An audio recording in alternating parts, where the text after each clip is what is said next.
салом дӯстони азизи ман, ҳама каса хушомадед ба канали кошонаи ман. чихеле ки бисёр аз бонувон медонанд, ҳамин кадуро пӯст кардану реза карданаш барои таомҳои мантуву самбуса каме вақти зиёдро мегирад. Ва дар ин навор ман хостам роҳи осон ва бо вақти кам омода кардани ин таомҳоро ба шумо сабт карда нишон диҳам. Росташ аввал нахостам ин наворро сабт кардан ва охирон танбалиро як тараф монда ҳамин наворро сабт кардам. дӯстон, то охири навор бо мо бошед. ман донаи кадуро аз дохилаш тоза карда гирифтам. Инҳоро ман шуштам. ҳозир ман инҳоро дар тафтун қоқ мекунам ва дар давоми навор нишон медиҳам ки ман аз донаи каду чӣ омода мекунам. мана бонувони азиз, ҳамихел шумо метавонед ки дар микроволновка ё дар духовка ё агар офтоб бошад, дар таи офтоб ҳамин донаи кадуро қоқ кунед. намхел нағзакак ҳамвор мекунем ва дар тафтон мемонем.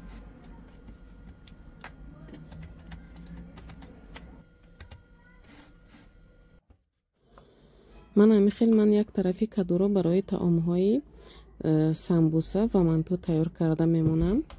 инро ҳозир аз тароша мегузаронем, мисли фарш мешавад ва дар оянда агар ки мо таом пухтем бо ҳамхел кадуи яхбаста инро дар яхдон мемонем ва ин хеле тез тайёр мешавад, яъне тез пухта мерасад. ин намуд кадуи ях карда. манам хел нағзакак аз тароша мегузаронем як лабашро ва мондагии кадуро барои дигар намуд таомҳо тайёр карда мемонем.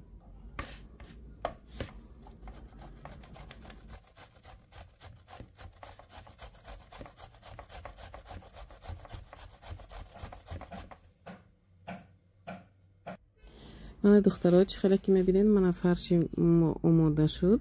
ҳам хеле реза кардем аз тароша. ҳозир инро дар салафан мегирам ман ва ҳамворака карда дар яхдон мемонем. манам хеле ҳамвор мекунем, чунки дар оянда аз нугаш каме гирифта таом пухтанамон осонтар шавад.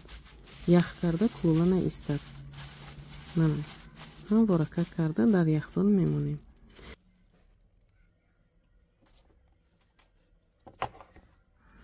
мана дар инҷо бошад, ман мондагии кадуро ҳамихел реза мекунам ва шумо метавонед ҳар гуна мувофиқи таомҳои ояндаи худ реза карда монед, ё хурд ё калон.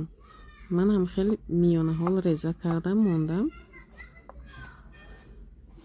мана бо ҳамин тарз ман реза кардам, чунки ин намуд реза кардагӣ барои ҳамаи таомҳо мешавад.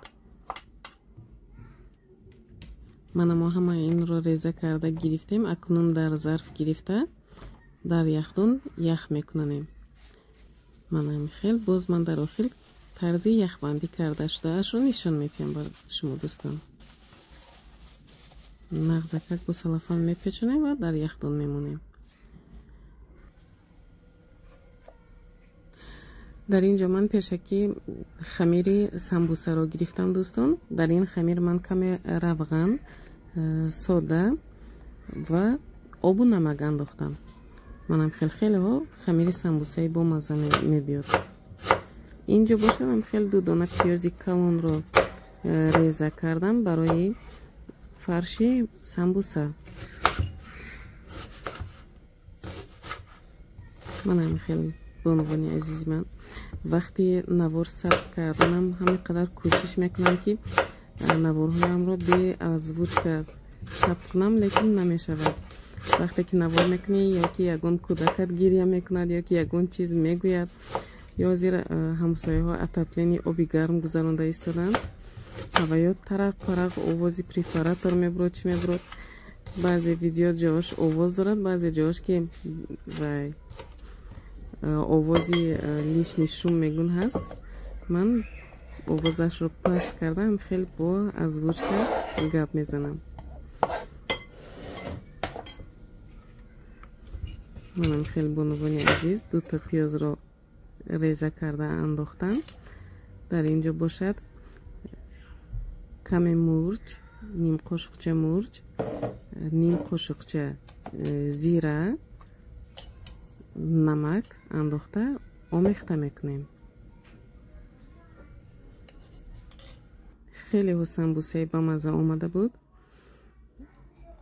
وقتی که خمیر سمبوسه رو تیار کردم در روی سودا انداختم و بعدی که سمبوسه رو پخته گرفتم با سلفان پیچوندم. خیلی سمبوسه ملاهمی ورق خوش رو آمد. خیلی دو سه قاشقچه موافق طبیعی خود نمک میکنه. فرش آماده می شود. منم خیلی دوستان پیش از سمبوسه رو تیار کردن اول همون دانه های کدویی که پیشتر ما مونده بودیم در تفتون میگیریم، آنها رو تیار میکنیم. منم خیلی این دانه ها آبش قاق شد. بازی همه این رو نغزکک جمع کرده میگیریم و در بلندر میده میکنیم.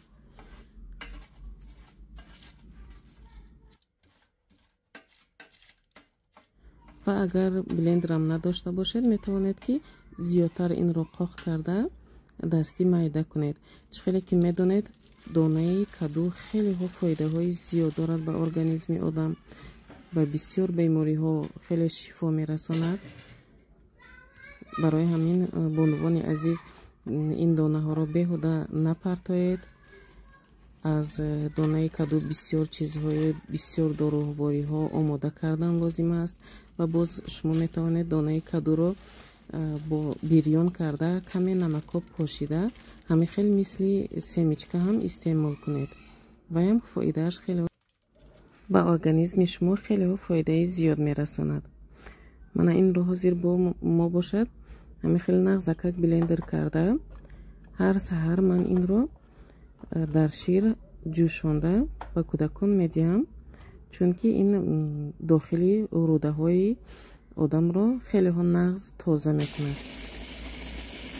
من خیلی نغز بلندر میکنیم میده میکنیم و میتوانید همین خیلی استعمال کنید. خیلی ها بامزه است. میتوانید که داخلی شیر اندازید و این رو استعمال کنید.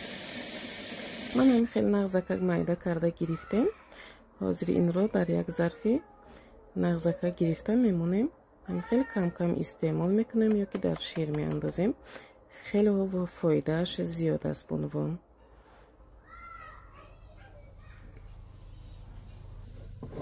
من دخترای زیبا چیزای ما آماده شد. این دانه کدو هست. من خیلی در یک ظرف گرفته بولوی استوری میدا میمونم و کودکان هر وقت که گذاشتن یک قاشقچه گرفته میخورن. خیلی بامزه است. با آنها معقول شد. و سمبوسه ما خیلی زیبا بامزه آماده شد. نه طرزی یک بستگی کدو. وقتی که شما این رو در طعام می اندازید تیز میپزد. بعد یک شدنش خیلی خوراکم تیز آماده میشه و وقتی کم میرود به شما.